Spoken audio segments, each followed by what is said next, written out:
Welcome to Chasing Spirits Paranormal. Here we are. It's me, Paige, and the man, the myth, Hugo. Yeah, our man Henry did not make it tonight because he had something more important to do than come play with us. So therefore, it's us tonight. And tonight we're drinking. Excuse Jeff and I. We're kind of trying to get into the camera. We're drinking this little drink called a drunk ghost, The drunken ghost. which is coconut rum, cream of coconut, and vanilla vodka. Shake that together, put it on ice, and you got a pretty little drink. And what are you drinking, Hugo? Very similar drink. I call it coquito, and it's got the cream of coconut, coconut. What do you call it? Coconut milk and very, very, very, very strong rum, like 151 proof rum. It's good stuff. Wait. Hopefully, I don't slur my words today. You got work tomorrow? I have to work. So tonight's topic, we're talking about what, Jeffrey? Mediums. Not the size, but What? I'm a medium. I'm a medium small. Not the size, but Psychics and all that. That kind of medium. okay. Yeah. Okay. So, Hugo, didn't you say your sister went to Lilydale, which is like the epicenter for psychic mediums? That's where they all congregate. Yeah. I'm from Rochester, New York, and my sister-in-law grew up in that area as well. And over the course of years, we just kind of started noticing things about each other that we would have the same interests. So, my brother, who I should be closer with, well, we always have these discussions about sports, but he's the sports nut, and I'm more of I like these kind of more interesting topics. And then as he's maybe steps off to the room and she and I start talking over the course of the years, we're like, man, we have a lot more in common than you have with my brother. Like, I didn't know what a sensitive she is. She's very sensitive. She picks up on a lot of energies. Seems like whenever she's in a room, she can pretty much read that room. I would say maybe like Jeff does, where she kind of knows where people are at. And over the course of the years, I learned that she's very sensitive. Well, what I didn't know, guys, was that very close to Rochester is this place called Lilydale, like one city over in Buffalo, that I'd never heard of before, but she apparently had. And she's been there like 3 times, and she told me these stories where she's gone there without making an appointment, kind of just walks in, and they just start reading her, and the medium starts to give her information from the other side. And I was kind of blown away, to be honest with you guys, as to what they shared with her. Yeah, you sent an email with her stories, and sounds like those mediums were pretty damn accurate. I mean, one of them, the first and I think a couple of the 3 mediums brought this up, if not all 3, but at least a couple of them brought up the fact that they knew that she was hoping to hear from someone. And when she said yes, they proceeded to tell her that there was a person there that had darker skin, short brown hair, which is exactly what her best friend looked like, and that she was hoping to come through. And the person picked up on the fact that her best friend had actually been murdered by strangulation. Yeah, that's brutal. Yeah, so I'm sure, and that was the first visit that she had, that she learned that, like, right off the bat. I would have been blown away if I had received a reading like that. So apparently her 3 visits there have not been like these little generous kind of readings that you get maybe when you go to the door that's got the little palm, or the little. Right. No, these people in Lilydale are like legit guys. These are people that they seem to be almost like certified, well known in this world of mediumship, which is a world I know very little of. I know you guys probably know a little bit more about that. I would love to learn whatever you guys know or things you've come across. Well, what I could tell about Lilydale is that it sounds like you almost have to go through like some sort of screening process to be considered a medium there, or get tested before they accept you as a medium. That's what it sounds. Yeah, make sure you're legit. not just somebody out there for grins, shits and giggles, just to make some money or Trying to write a story. Yeah. These guys are the real deal. She had the 3 visits, and of the 3 visits, they were just spot on. I mean, the things they shared about the friend and some other things, and I thought it was really interesting that all 3 of the mediums, and these are visits that are maybe years apart, I want to say, they all started off with letting my sister-in-law know that it was her grandmother that wanted to come through first. right. I saw that.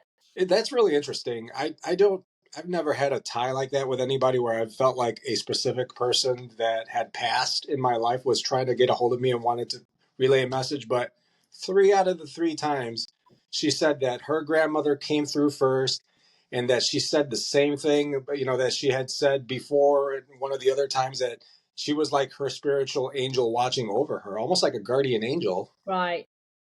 Wow. Yeah, I don't think I'm like you. I don't think I have anybody watching over me.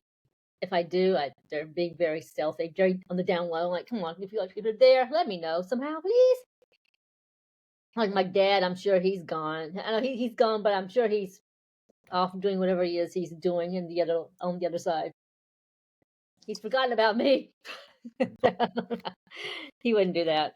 But yeah. Well, I think for the sake of the listener, I mean, she's put down like 3 different stories. I'm going to read through just one of them. Is that kind of read through what one of her experiences was? So this is what my sister-in-law wrote. She said, "First visit, the first time I went, I didn't have an appointment. It was a walk-up. She only connected with past on past on loved ones. I'm not sure what that means." But it says, "My first time seeing a psychic, so I had doubts, as I would. So I didn't really give her any information or ask any questions because I wanted to see if she was accurate." So if you know my sister-in-law, she is very cunning, very cunning. She's very quiet, but very observant. And I'm sure she gave her like zilch as far as information, because she's looking to get a reading, and she knows that someone could easily con her. So this is what she said. She told me that both grandfathers and one grandmother were passed, with one mother living, and this was true. She told me my late grandmother was my spiritual guide or angel, as she was most connected to me and was first to appear. And then, that happened 2 other times. Her and I were very close when she was alive. She talked about her personality and how she looked. All were correct, even down to her belly, and how she hated that part of her body. I Like most know. women. Isn't that crazy? Like, you're past. You're on the other side. You're telling me you're still thinking about these things? That's so interesting. She wanted to talk about keeping your personality up with you and all your consciousness. She wanted to talk about my mom and said that my grandmother, and my mom's grandmother were praying for her because she had sickness, and that it was not a specific thing, but that she had sickness all over her body. And then my sister-in-law says, this is true because my mom had arthritis in all joints, spinal stenosis, kidney disease, among No. other. Yeah, so it's throughout her body. And then she goes on to say that she mentioned my grandmother was hanging out with another family member named Henry, not our Henry. Oh, God. Well, Henry not here tonight. Yeah, right. So, and then she said that person was my grandmother's brother. She got the name right and everything. She Wow. talked about the great grandparents, but my sister-in-law can't really confirm much of that as being accurate because she didn't really know them. But that's interesting because, based on the rest of the accuracy, you can probably bet on that information also being correct. And then Right. to say, yeah, she goes on to say, she asked me if I was hoping to hear from someone else today, and I replied yes, with no other information. She then proceeded to tell me that a young girl was there to talk to me, and she had darker skin and short brown hair in a bob. This was exactly how my best friend looked, and she was the one I was hoping would come through, but I never said it. The psychic proceeded to tell me that she died by the way of the throat Ugh. and so much pressure. Well, guess what, guys? She was murdered by strangulation. Wow. I, That's Man. That like my skin is like my hairs are standing on the back of my neck right now. I'm like, Right. it's just like, wow. I just have such a reverence and an awe for this whole thing. The fact that she knew all of that, but the fact that on the other side that her friend cared so much that she wanted to let my sister-in-law know, hey, I'm here and I know you think about me and I want to connect with you. That just blows me away, guys. And then the couple things that she says here is she says, there was some detail on the night she died and by whom, and it was all accurate. So she even talked about who strangled her, which is known, by the way. She also said that my friend told her that I was there with her when she died. I told the psychic that I wasn't there, but we were going to have a sleepover that night, but didn't. The psychic kept basically saying, no, that is not what she means. She keeps telling me you were there and kept asking me how I was there with her. Finally, so I guess that means, that it almost like she was there in spirit. Right. And then finally, the psychic said that being there with her doesn't always mean in the room, but spiritually, and said, I think you know what I mean. Were you there with her spiritually? And then my sister says, I'd never told strangers or many people about this, so I was very nervous. She was super nervous. I then told her that it was the first time ever I had a dream so real that I woke up and I wanted to call her. And this part, it just makes me want to tear up because this has happened to me, guys, this whole thing that she's describing here. She said, I had dreamt that she died and we went to her house and stood on her front lawn and with my friends and her dad, and we all hugged and cried. I woke up and I went to call her to check on her, but it was late, so I didn't want to wake her and her house up. No cell phones at that time, guys. Right. I woke up the next day to learn she had died last night and Oh, later went to her house with my friends. And just like my dream, we all hugged her dad and cried on the front lawn. that's heartbreaking. It's Wow. Wow. yeah. Man, Wow. that's so bad. That's just heartbreaking. And the guy isn't. Did I read the email that the her killer is? He said he's still out there, right? Is he still in He's jail? in, and she actually puts something on the bottom of this email somewhere in here where she says something along the lines of that actually it's now known that he's getting ready to be let out of jail. They're going to let him out of jail. And so she's very upset and kind of worried about that. Yeah. Your sister-in-law's been worried about it, I'm sure. Mm-hmm. Yeah, that's. Oh, I'd be scared too. Mm-hmm. Do we know why he strangled her?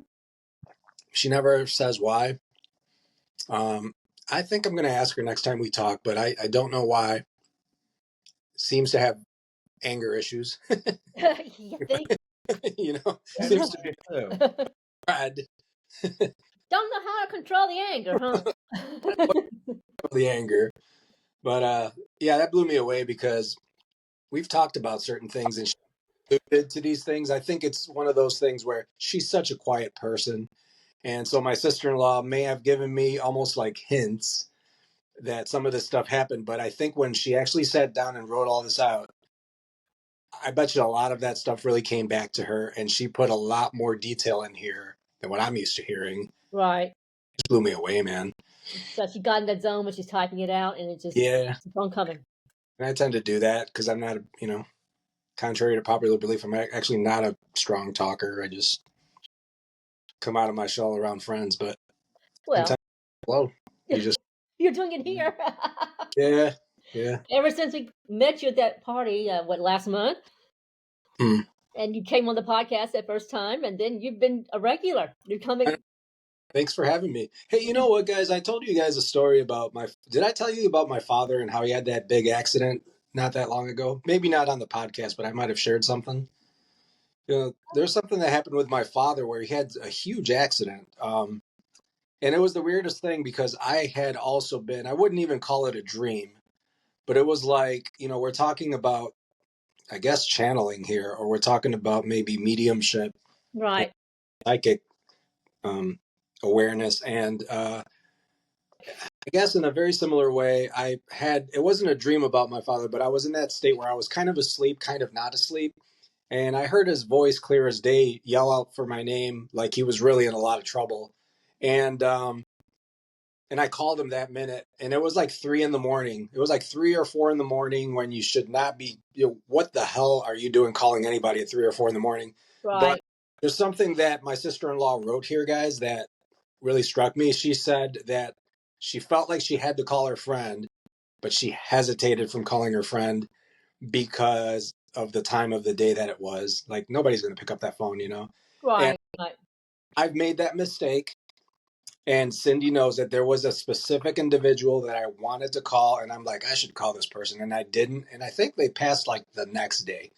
And I regret that because there was nothing about the individual that would have let you know that that was going to be their time up. And so when I heard this sound in my spirit and I heard my dad calling my name specifically for help, I called him right away. I was like, I'm never effing doing that again. Right. Weird as I may come across, I'd rather be weird and be wrong than be right and have regrets and Exactly. not call my dad, So I called him and he woke up and he was very sleepy and he goes, Hugo, what is it? Is everything okay? And I said, yeah, Dad, are you okay? And he goes, yeah, why? He's like, it's 3 in the morning. Why would you? And I said, Dad, because I heard you call me in my spirit and you were calling my name. You were calling for help. Like there was something really physically wrong with you. And he said, no, son, I'm okay. Thank you for calling me though. I love you. And then like 3 days later, he had a major accident. Oh wow. And so that's been my my blessing and curse, is that sometimes I pick up on stuff like that, but I sometimes feel a little bit powerless as to what can I do about that. Nothing. What would you do about that if you were in that situation where you think you pick up on something that's truly a signal? I would question it. Yeah. Yeah. I would question it. And if it's about somebody, I might like you said, call them and say, check on you. Say, hey, you okay? Anything going on that I need to know about? Trust but verify. Yeah. Gotta verify. It's trust but verify. Yeah. And then you get to know people like yourselves, like we're getting to know each other, and my sister-in-law. And then there's certain ones where, like, if I get a call from that lady, I'm paying attention. Right. You know what I mean? If she gets a call from me, she's paying attention. Right. We know each other well enough to know that we're picking something up. And I think it's maybe that's the challenge for today. Maybe that's what we want to say to the listeners today is, hey guys, sometimes these powers and these sensitivities that we get, the ability to pick up on these things, have a lot to do with who you're around. And sometimes just being around the right people and feeling like, hey, it's okay to talk about this. And it's okay that I get these cues and these feelings. Sometimes I think that makes it even stronger. I would imagine that it makes that gift even stronger in your life. Like Jeff, you have the ability to walk into a room and just read a room. Do you ever just shut that off and you feel like, it's nothing? Or do you listen to that voice? It depends. I mean, how much you had to draw? Yeah, pretty much. Does the voice get you in trouble? No, Not yet. no, not yet at all. It might get Henry in trouble with his. Well, Henry channels mainly. Sorry, this allergies. Something in the air. We had a little bit of rain today. Pick something up. So there's different types of mediums I'm finding out. Like what? We have evidential mediums, or they're also called psychic mediums, intuitives, or spirit mediums. They offer evidence to clients of their past loved ones to provide evidence that they continue to live on a part of their lives here on the earthly plane. Yeah. Then we have animal communicators. They specialize in animal communication with both living and pets that have passed. So my pets are probably one I would love to hear from, but they said many evidential mediums also communicate with animals. Then there's a trance medium. They go into a trance. This type of mediumship is perhaps the most misunderstood and often portrayed in Hollywood more as possession, where the person acting as a medium has no control or recollection of their actions. This often comes across as frightening or ridiculous. Genuine trance mediumship is a beautiful blending of the medium and their guide to share healing and wisdom with the recipients. This type of mediumship takes years of practice to achieve authentically, and many mediums practice solely for the benefit of having a closer relationship with the spirit world. Then there's mental mediumship. Y'all have a mental case. Crazy. Many of them. Oh yeah, there's a bunch of them here, baby doll. There's mental mediumship. What else is there? Direct voice, channeling, Ouija boards, piece of paper. Because we all know about Ouija boards. What are your thoughts on the Ouija board thing, guys? I don't think they're good for you. I know that much. He won't allow one in the house. I won't either. So, I heard I forget who this individual's name is, but she is one of the more world-renowned mediums.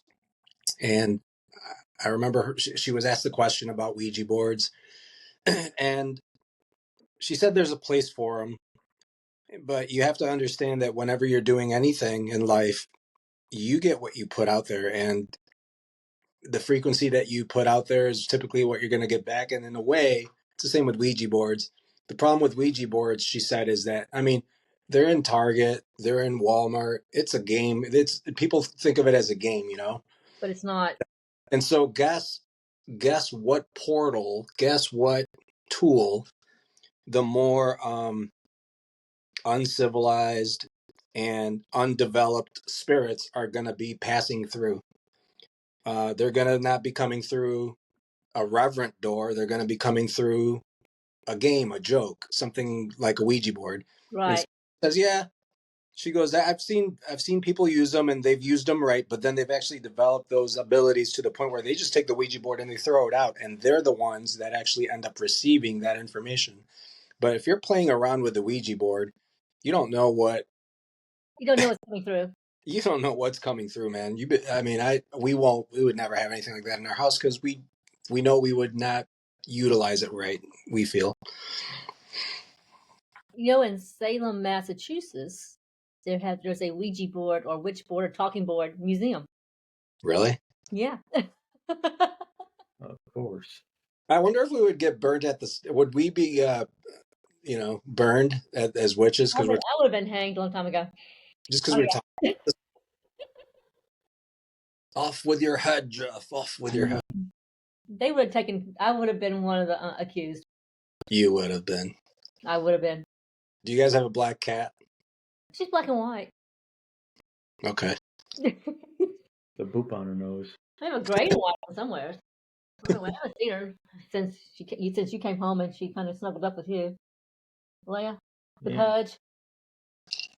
The flute, though. She's the one that's got the boop on the nose. Yeah, the black and white Morticia. She's my little familiar. Jeff calls her my familiar. Yeah. My other familiar passed away. My lizard. Oh, really? Yeah, had a bearded dragon, but she passed in February. Don't those things live to like 10 years old or something like that? They live a long time. Yeah, they can live good. She was 11 when she passed. She was a senior. Senior. Yeah, she was up there. She was old.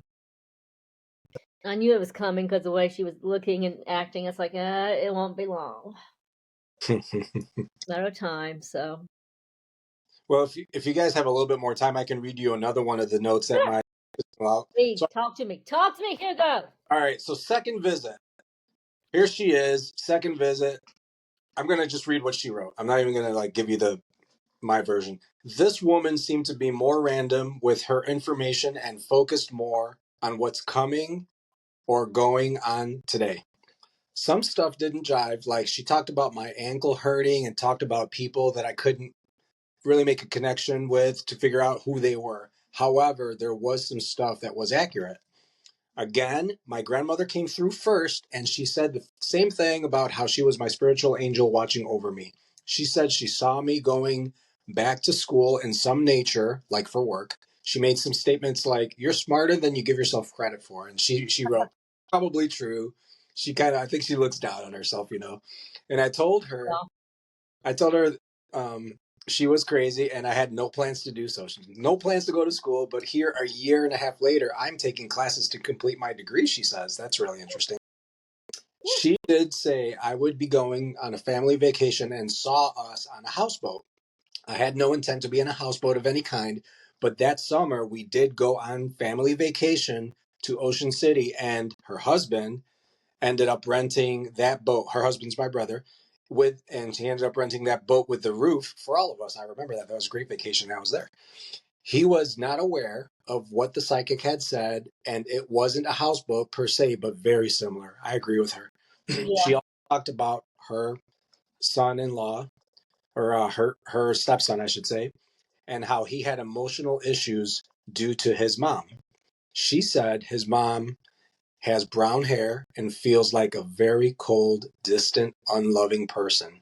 Mm. She said he would improve around 25 years of age, and all of that is true. Before ending the session, she said my friend Danielle was there, and she again, Danielle is the one that had passed, and she again reiterated her manner of death and said that myself and others on earth that love her need to move on, and she knows we are struggling with it still to this day. That's all true. For my friend's murderer, she said he still has the same rage in him and that a leopard doesn't change his spots, which is crazy because my friends and I were talking about how we felt he was not a changed person and nervous because he was getting out of jail. She yeah. tend to worry too much and I have to stop worrying. And then she writes, true, ha ha ha, kind of a general statement. So, even though this other medium didn't give her what to me looks like all of the same information about her friend, she did pick up on the fact that she did have a murdered friend Right. and that the manner in which she passed was this way. If I'm not mistaken, when she goes to these, it's not like she fills anything out with any personal information. I think she either walks in or gives very little information. So, guys, that just blows me away. I mean, I've never seen it to that level. I don't know if you guys ever have or if you've ever had, So I guess we all need to take a little trip to Lilydale. right? Or find a legitimate. But there are the aquarium bookshop here in town. They have they have mediums that you can that advertise through them that you can talk to. Oh, yeah. Yeah. Like I've been trying to get Henry to contact one of them to maybe help him learn how to utilize his gift, but Henry, being Henry, refuses to do that. I'm like, Henry, it might help. I don't like it. It's like, well, you don't always have to like it.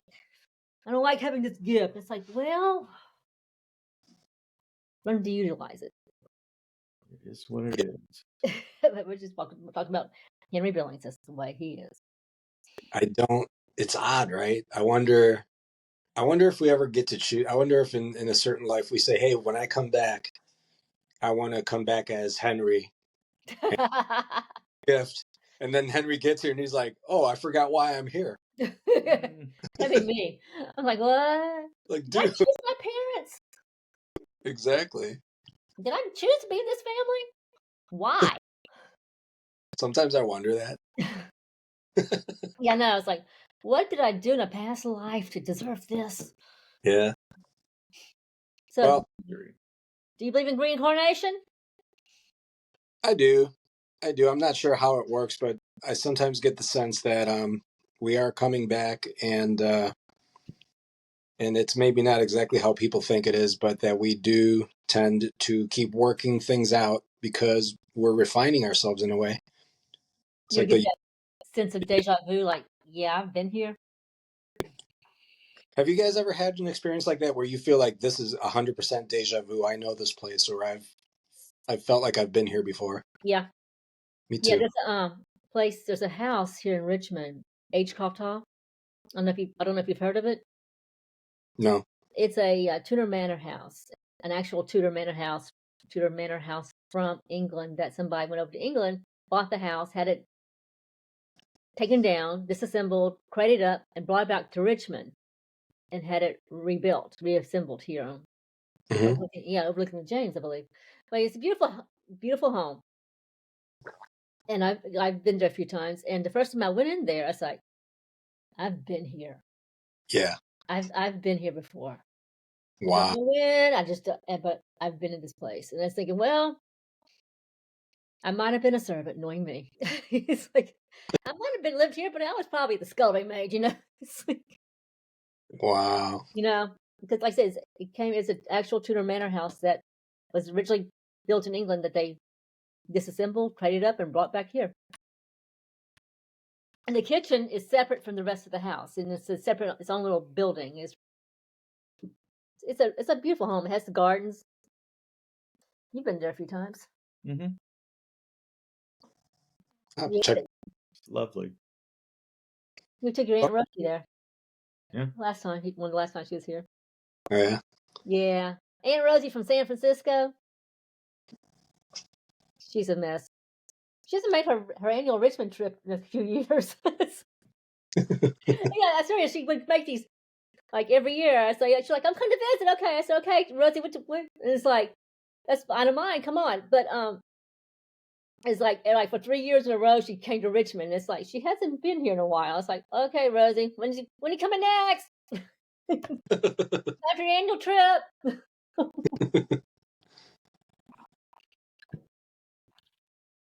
Man. Aunt Rosie. We're trying to talk her to moving to Richmond. So I think, come on, move to Well, Richmond. I'm going to have read us here. just for the hell of it. I think I'm going to read her last one because I'm kind of looking at this and the way she wrote it, and I'm thinking, wow, this third one also mentions her friend and how she passed and all this. I think that's what blows me away is that these different experiences that my sister-in-law had were at different times in her life. It's not like she went there and in the same month popped in again, Right. And so that really blows me away. I'm going to read this last one, and I'll see what you guys think. She wrote last visit. So this is last summer. This was very recent. Last visit. This woman, let me just zoom out of this a little bit because I'm having a hard time reading this. Okay. This woman did a bit of both present and future and past on loved ones. I felt like she was legit. Again, my grandmother came through first and she said the same thing, that she was my spiritual guide and angel. She talked of my grandmother and how she liked having big parties with family and she was the life of the party. That's all true. She said, I need to be in party mode more and have no regrets because I say no to things too much. And that's all true. And I can confirm that's true, guys. That's not just her writing. That's true. She needs to party a little bit more. She works too hard. She just needs to get out there more. And just like my brother misses no chance to get out there and have fun. Well, she needs to do the same. Anyways, she described my grandmother's ring and how she wished it would come to me. It was how hers looks, but my aunt is leaving it to my sister, which my aunt is nervous about.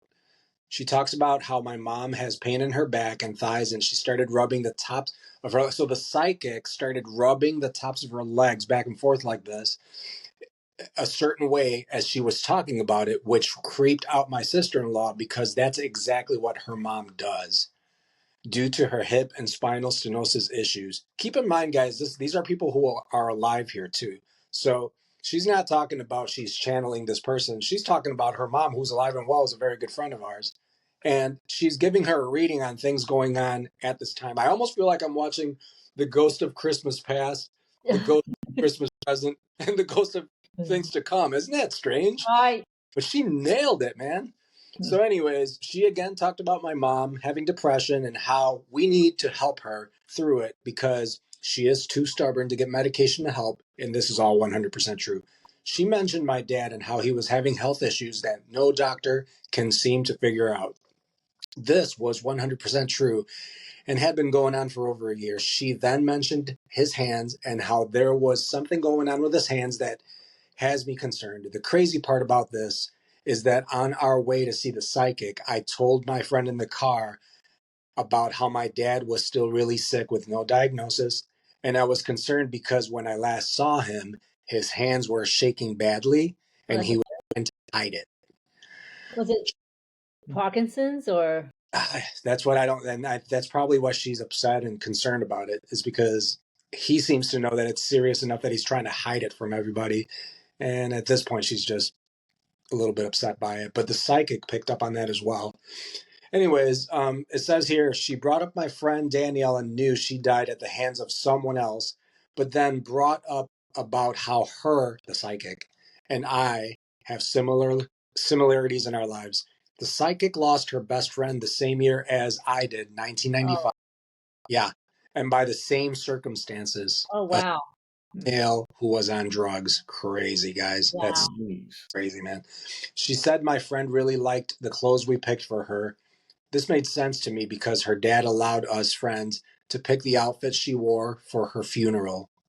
And we worried that we picked clothes she wouldn't have liked. We joked about it at the time. Wow, can you believe that? That the friend who has passed to the other side knows that so much in her heart that she said, "Hey, I want you guys to know I actually did love the clothes you picked out for my funeral." Right. Wow. We joked about it at the time. Insurance. Yeah. In this session, I did ask if she saw anything for me in regards to my job. On the things she said was that she saw my company having a big merger or buying another company. 9 months later, just this month, our company bought one of our biggest competitors, one of our bigger competitors. So oddly, each sidekick had some things they all said the same. My grandmother was first to present and that she was my guardian angel. Secondly, my one grandfather doesn't want to talk, and my other grandfather is a quiet, soft spoken man. They also brought up my friend and knew relatively that she died young and that she died at the hand of someone else surrounding the neck specifically. So, Right. and then she concludes and she says, I've always gone with other people, and after comparing stories, nothing was similar in the messages. They were unique to each of us. Lilydale is not like any other place I've been. When you're through the gate, there is this presence of quiet and calm. I can't really explain it, but you can feel it. Sounds like a place we need to go just to go. Maybe get a reading. I want to check that out. Yeah. Yeah. That could be an informative road trip. Hi, Buddy. Oh yeah. And your sister's up there. Very interesting. Go see your sister Tara. Mm-hmm. And go to the falls again, maybe. Some axe throwing. Oh yeah, last time we were in Tommy, we were in Rochester. We went to this place and did some axe throwing. That was a lot of fun. Nobody got hurt. Nah. Nah. Good at that, Jeff? You ever done that before? Axe throwing? No, I'd love to try it. That was a lot of fun. Oh yeah. There's a place in Stony Point you can do it, and there's a place in Scott's Addition that we've been to a few times. I mean, we've taken my grandson, and he's had a great time there. Oh, that's awesome. Yeah, go chunk those axes. You probably did better than me. Well, guys, this really like whet my palate to understand a little bit more about this stuff. So I picked up a book. Uh-oh. Yep. It's by Stuart White. It's a very, very old book. Stuart White, The Unobstructed Universe. And the reason I picked up this book is because when I was listening to something on YouTube by a very famous medium, I forget her name, she said, Scott. that might have been her, I'm not sure. But she said to start with the basics, and she named 3 books. Well, this one in particular, I was able to find on the internet for cheap, so I picked it up. And this is not the order she wants me to read them in. She gives an order of the 3 books, but this is the second book. But I'm going to start with the second book because what the hell? I couldn't find the first. You can't So, find it first. Start in the middle. Start where you can. yeah. So if I pick anything up interesting here, I'll let you guys know. Yeah, Lilydale looks like it's an interesting place. I mean, just look at the history, and it started as a way. Not started as a way. They brought the house, the Fox sisters.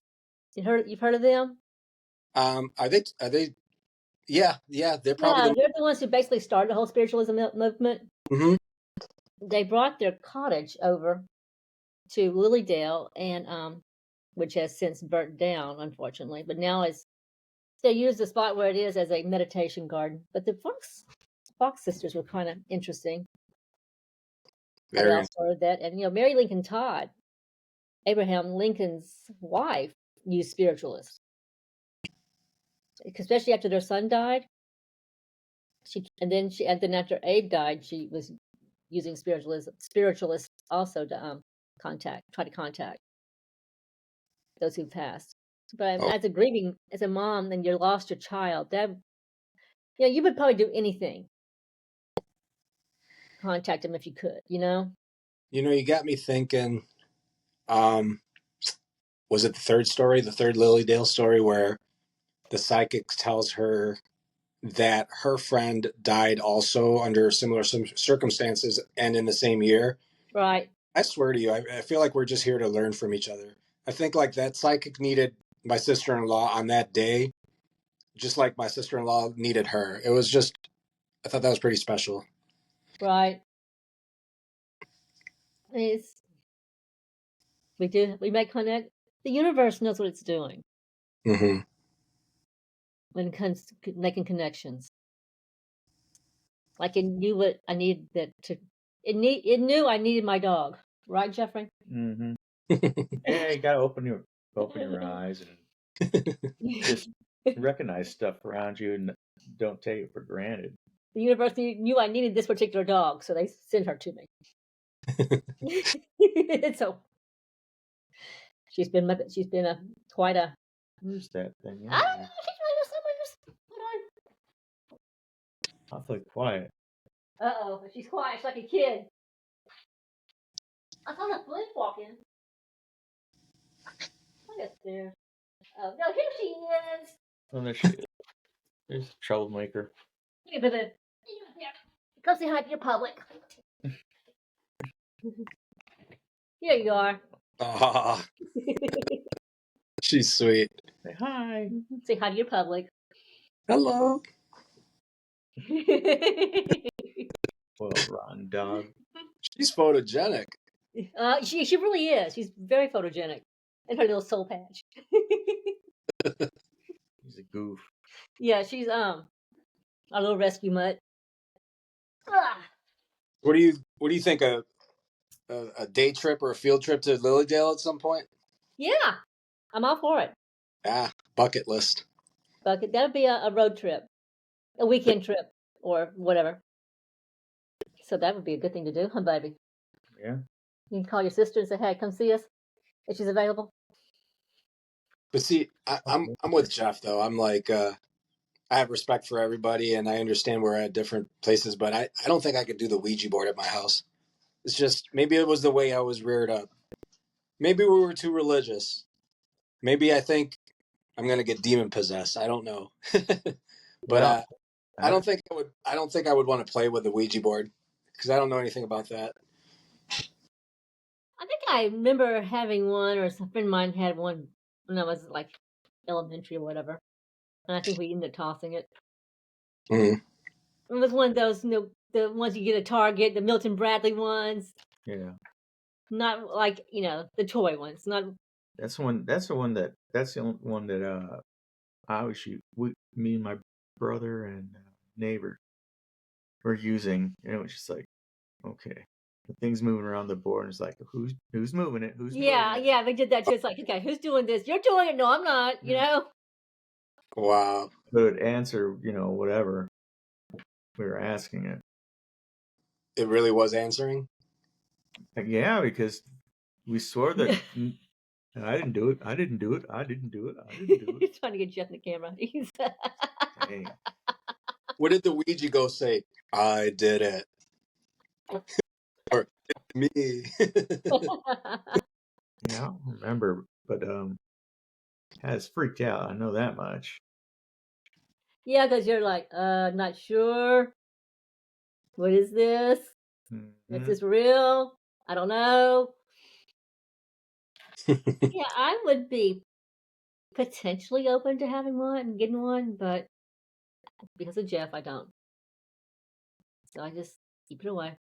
I mean, I can make one real quick on a piece of paper. Get a piece of paper and draw one out and use like a glass or something for the planchette. Sure.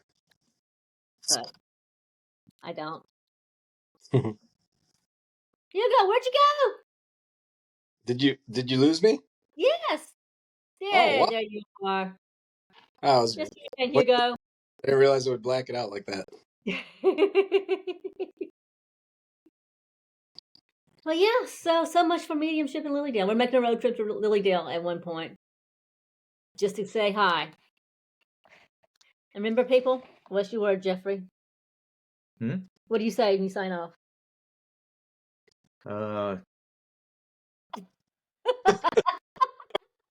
It's hard without Henry here. Stay strange.